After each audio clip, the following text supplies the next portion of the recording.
तो आज की ग्राम सभा का आयोजन हमारे सरपंच जी के नेतृत्व में किया गया है।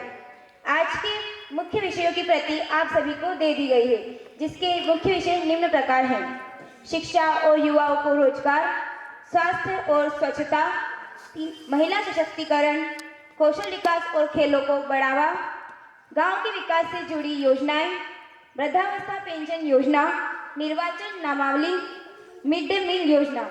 और मैं सरपंच जी से निवेदन करती हूँ कि वे कार्यवाही प्रारंभ करें। नमस्कार साथियों, गांव के निर्वाचित प्रतिनिधि के रूप में मैं आप सभी का स्वागत करती हूँ। आज की सभा इसलिए महत्वपूर्ण है क्योंकि हम यहाँ अपने युवाओं की चुनौतियों और गांव के विकास से जुड़ी जरूरतों पर चर्चा करेंगे। अब मैं अनुरोध करती हूँ कि सभी सदस्य क्रमवार अपने विचार रखें। सबसे पहले हम किसानों की आवाज सुनते हैं। सभी ग्रामवासियों को राम राम। योजना का लाभ उठाए। हम फसल बीमा योजना के तहत आपकी फसलों की भरपाई कर देंगे। इसी कड़ी में मैं ग्राम के सदस्य भरत को आमंत्रित करता हूं, जो काशी विश्वविद्यालय का छात्र है, वो आए और काशी संबंधित अपने विचार प्रकट करें। सभी ग्राम सभा सदस्यों को मेरा नमस्कार। मैं अपने आप को कृषि वैज्ञानिक में समझकर किसान जो धरती पुत्र होता है और सदैव अपने आप को किसान के रूप में पाता हूँ। एक ऐसा किसान जो कृषि में सदैव नए प्रयोग करे ताकि हमारे कृषि उत्पादन में सकारात्मक परिणाम रहे। मिट्टी जो एक कुछ सेंटीमीटर की परत होती है, वह हमारे संपूर्ण कृषि उत्पादन को तय करती है। इसलिए मेरा पहला प्रयास है कि मैं मिट्टी को मिट्टी प्रयोगशाला में ले जाकर इसमें जिप्सम, पोटाश, नाइट्रोजन इनका परीक्षण करके एक ऐसी फसल जो इसके अनुकूल बोई जा सके, इस पर है। अक्सर हम गेहूं, सोयाबीन आदि ऐसी फसलों पर जोर देते हैं जिनके कारण हमारी मिट्टी की उर्वरकता कम होती जा रही है और हमारी कृषि भूमि बंजर होती जा रही है। इसके कुछ उदाहरण हैं, जैसे पंजाब, हरियाणा, यहाँ पर यह हो चुका है। साथ ही बात करेंगे जैविक खेती के बारे में। हमारे प्रधानमंत्री महोदय मन की बात में अक्सर जैविक खेती के बारे में कहते हैं। रासायनिक खेती से कैंसर जैसी असाध्य बीमारियां हमें खोखला कर रही है, हमें इससे बचना है, हमें जैविक खेती की ओर जाना है। मैंने अपने अध्ययन में पढ़ा है कि सिक्किम भारत का पहला संपूर्ण जैविक खेती वाला राज्य बन चुका है। हमें इस पर गर्व है। मैं भी अपने गांव को संपूर्ण जैविक खेती वाला गांव बनाना चाहता हूं। इसकी शुरुआत मैंने अपने आप से की है। मैंने अपने खेतों में जैविक खादों से फसल उगाई है। मैं आप सभी को आमंत्रित करता हूं कि आप आए और मेरे खेतों में आकर जैविक खेती को फलते फूलते देखें। अगर किसी के मन में यह प्रश्न रह जाता है कि जैविक खेती और रासायनिक खेती के कृषि उत्पादन में अंतर होता है, तो ऐसा नहीं है।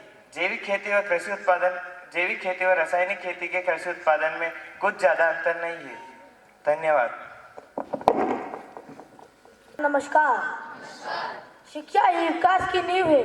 मैं आपसे अनुरोध करता हूं कि गांव में एक पुस्तकालय खोला जाए जिसमें बुनियादी किताबें एवं समाचार पत्र उपलब्ध हो। शिक्षा समिति प्रमुख, आपका सुझाव सराहनीय है। हम पुस्तकालय के लिए धन आवंटन करेंगे और एनजीओ का सहयोग भी लेंगे। हालांकि हमारी पंचायत द्वारा ग्रामीण विद्यालयों में पुस्तकालय की स्थापना की जा चुकी है। साथ ही हम विद्यार्थियों के लिए प्रतियोगी परीक्षाओं की निःशुल्क कक्षाओं का प्रबंधन करवाएंगे। यहाँ उपस्थित सभी सभागणों को मेरा नमस्कार। नमस्कार। माननीय सरपंच महोदया से मैं ये प्रश्न करना चाहूँगा कि वोटर लिस्ट पुनर्निरीक्षण के लिए क्या प्रयत्न किए गए? बीएलओ महोदय। यहाँ उपस्थित सभी सदस्यगणों को मैं बताना चाहता हूँ कि हमारे गांव में लगभग 950 मतदाता है। हम समय समय पर सभी आंकड़ों का पुनरीक्षण कर रहे हैं। साथ ही भारतीय चुनाव आयोग द्वारा प्राप्त और जारी की गई निर्वाचन लिस्ट की हम सर्वेक्षण कर रहे हैं और उसमें संशोधन कर रहे हैं।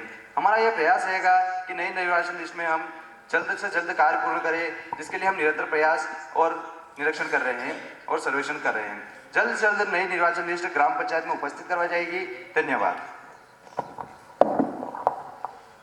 सभी ग्रामवासियों को मेरा नमस्कार। नमस्कार। मैं ग्राम सभा का ध्यान इस मुद्दे पर आकर्षित करना चाहती हूँ कि हमारे गांव में स्वास्थ्य समस्याओं के लिए जागरूकता फैलाने के लिए स्वास्थ्य प्रमुख क्या कर रहे हैं। ग्राम सभा को इस बात से अवगत कराना चाहूँगी कि पंचायत पिछले 2 महीने से स्वास्थ्य शिविर आयोजित कर रही है और आगे भी करेगी। इसी के साथ मैं आप सभी को एक प्रतिज्ञा दिलवाना चाहती हूँ। इसके लिए आप सभी अपने स्थान पर खड़े हो जाएं।